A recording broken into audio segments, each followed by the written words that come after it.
भारत की direct tax व्यवस्था में 1 अप्रैल 2026 से कई अहम बदलाव लागू होने जा रहे हैं। क्या ये बदलाव है, उस पे करेंगे विस्तार से चर्चा। नमस्कार, आप देखना शुरू कर चुके हैं न्यूज़ 18 का डिजिटल प्लेटफॉर्म और मैं हूं आपके साथ सृष्टि शेखर। इनकम टैक्स एक्ट 2025 लागू होने के बाद करीब 6 दशक पुराना इनकम टैक्स एक्ट 1961 की जगह लेगा।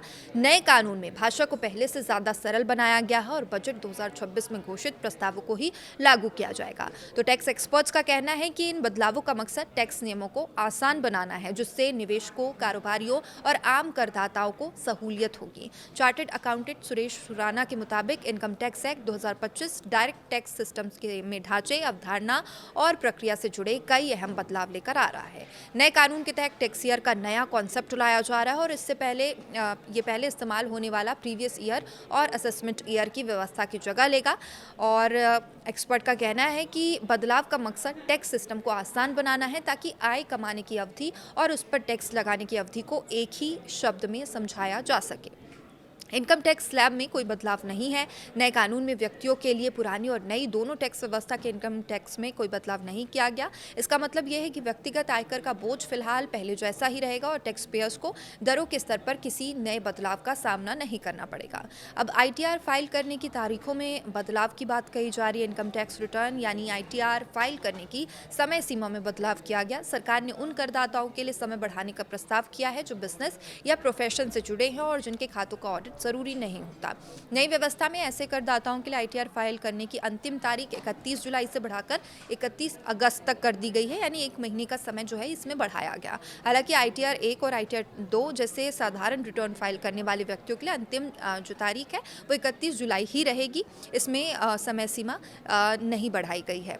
तो देखिए, नई समय सीमा की अगर हम बात करें तो 30 नवंबर विशेष प्रावधान वालों मामलों के लिए है। 31 अक्टूबर की जो तारीख है वो कंपनियां और वे करदाता इसमें शामिल हैं जिनके खातों का ऑडिट ज़रूरी है। और वहीं 31 अगस्त की जो तारीख तय की गई है वो है बिजनेस या प्रोफेशन से जुड़े लोग ऑडिट यहाँ पर जिनका ज़रूरी नहीं है। 31 जुलाई अन्य सभी करदाताओं के लिए है। ये बदलाव टैक्स ईयर 2026-27 से लागू होंगे। रिवाइज रिटर्न फाइल करने की समय सीमा भी बढ़ेगी। नए कानून में रिवाइज्ड रिटर्न फाइल करने की समय सीमा बढ़ाई जाएगी और अभी करदाता टैक्स ईयर खत्म होने के बाद 9 महीने के भीतर रिटर्न में बदलाव कर सकते हैं, लेकिन नए कानून के तहत ये समय सीमा 12 महीने कर दी जाएगी। हालांकि अगर रिवाइज रिटर्न 9 महीने के बाद फाइल किया जाता है तो इसके लिए फीस देनी होगी। अगर कुल आय 5 लाख रुपए तक है तो 1,000 रुपये और 5 लाख रुपए से ज़्यादा आय होने पर फीस देनी होगी। फ्यूचर्स और ऑप्शंस पर STT बढ़ेगा। सरकार ने फ्यूचर्स और ऑप्शंस ट्रेडिंग में तेज़ी से बढ़ती और गतिविधि और सट्टेबाजी को देखते हुए सिक्योरिटीज़ ट्रांजैक्शन टैक्स यानी कि STT बढ़ाने का प्रस्ताव दिया है। 1 अप्रैल 2026 से ऑप्शंस की बिक्री पर STT 0.1% से बढ़कर 0.15% हो जाएगी। वही ऑप्शन एक्सरसाइज होने पर टैक्स 0.125% से बढ़कर 0.15% होगी। इसके साथ जो फ्यूचर्स की बिक्री पर STT की भी प्रतिशत बढ़ाई जाएगी और कई लेन देन पर TCS दरों में बदलाव भी किया गया है। कुछ ट्रांजैक्शन पर TCS यानी कि टैक्स कलेक्टेड एट सोर्स की दरों में भी बदलाव किया गया है। शराब की बिक्री पर TCS 1% से बढ़ाकर 2% कर दिया गया है, जबकि तेंदुपत्तों में ये दर 5% से घटाकर 2% कर दिया गया है। इसके साथ ही स्क्रैप, कोयला, लिग्नाइट और आयरन ओर पर TCS 1% से बढ़ाकर 2% कर दिया जाएगा।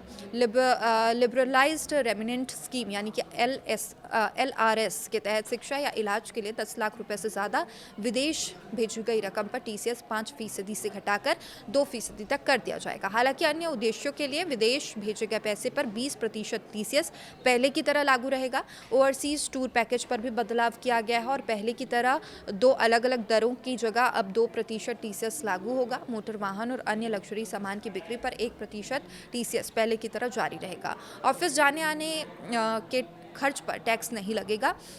तो देखिए, नए कानून में कर्मचारियों के लिए एक राहत भी दी गई है। अगर नियोक्ता कर्मचारी के घर से ऑफिस आने जाने का खर्च देता है तो या इसकी भरपाई करता है तो इसे टैक्स योग्य लाभ नहीं माना जाएगा। पहले ये छूट केवल उस स्थिति में मिलती थी जब कंपनी कर्मचारी को वाहन उपलब्ध कराती थी, लेकिन अब इसका दायरा बढ़ा दिया गया है। इसके साथ ही शेयर बायबैक से मिलने वाली रकम पर टैक्स लगाने का तरीका भी थोड़ा बदल जाएगा। अभी तक इसे डिविडेंड इनकम माना जाता था, खत्म हुए शेयर की लागत को कैपिटल लॉस के रूप में गिना जाता था। नए कानून में इसे कैपिटल गेन इनकम के रूप में टैक्स किया गया है।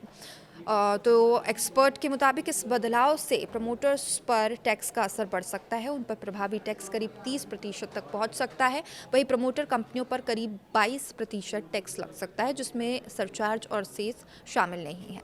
डिविडेंड और म्यूचुअल फंड इनकम पर भी नया नियम सामने आ सकता है। नए कानून में डिविडेंड और म्यूचुअल फंड इनकम के खिलाफ ब्याज खर्च की कटौती को भी खत्म करने का प्रस्ताव है और इसमें पहले करदाता एससीआई के खिलाफ 20% तक ब्याज खर्च की कटौती का दावा कर सकते थे, लेकिन इस जो नए नियम के तहत इस तरह की जो कटौती है वो पूरी तरीके से खत्म कर दी जाएगी। हालांकि अन्य टैक्स योग्य ब्याज आय के खिलाफ ब्याज खर्च की कटौती सामान्य नियमों के तहत जारी रहेगी। तो देखिए, कुल मिलाकर इनकम टैक्स एक्ट 2025 को भारत की डायरेक्ट टैक्स व्यवस्था में पिछले कई दशकों का सबसे बड़ा बदलाव माना जा रहा है। इस कानून के तहत कई प्रक्रियाओं को सरल बनाने, टैक्स सिस्टम को अधिक स्पष्ट करने की कोशिश की गई है। ये सभी बदलाव 1 अप्रैल 2026 से लागू हो जाएंगे। तो देखिए, अपडेट्स लगातार हम पहुंचाते रहेंगे। देखते रहिए न्यूज़ 18।